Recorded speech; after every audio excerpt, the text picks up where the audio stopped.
Senhor disse a Moisés, junto ao rio Jordão, nas campinas de Moabe, do lado oposto de Jericó: ordene aos israelitas que, das propriedades que receberam por herança, deem algumas cidades para os levitas morarem.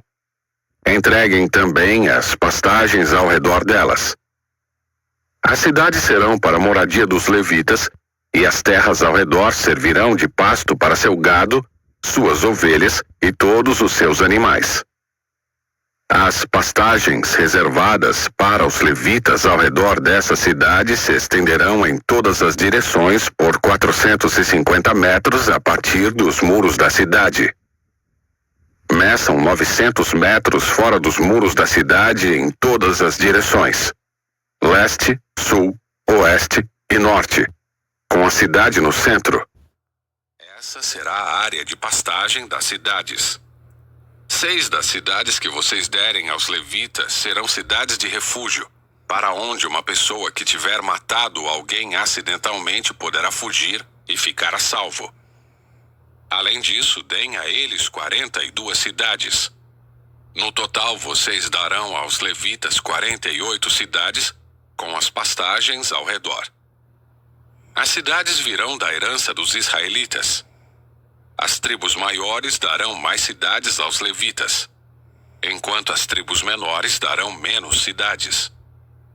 Cada tribo entregará propriedades de forma proporcional ao tamanho do território que receber.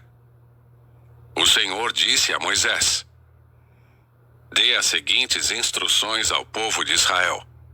Quando atravessarem o Jordão para entrar na terra de Canaã, escolham cidades de refúgio para onde uma pessoa que tiver matado alguém acidentalmente poderá fugir.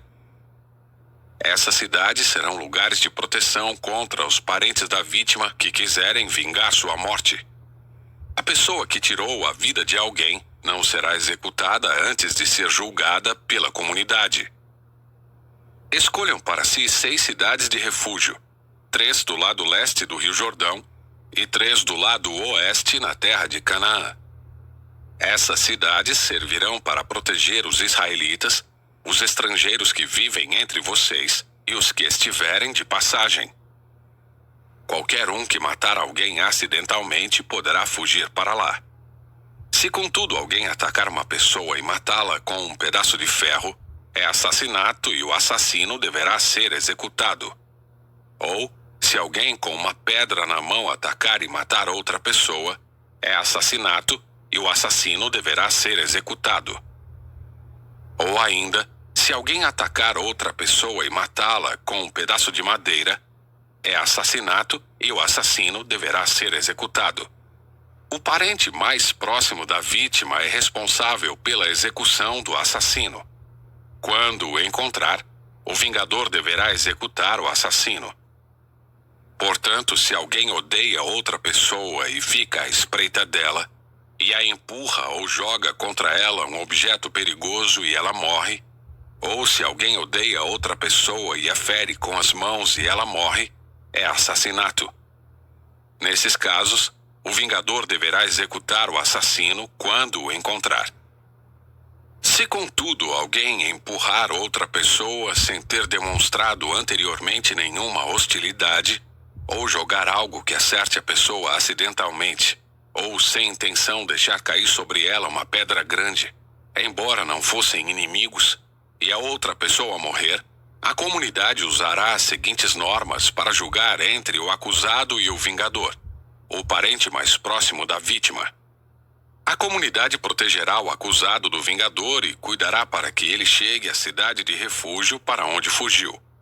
Ali ele ficará até a morte do sumo sacerdote, que foi ungido com óleo sagrado. Se, contudo, o acusado sair alguma vez dos limites da cidade de refúgio, e o vingador o encontrar fora da cidade e o executar, essa morte não será considerada assassinato.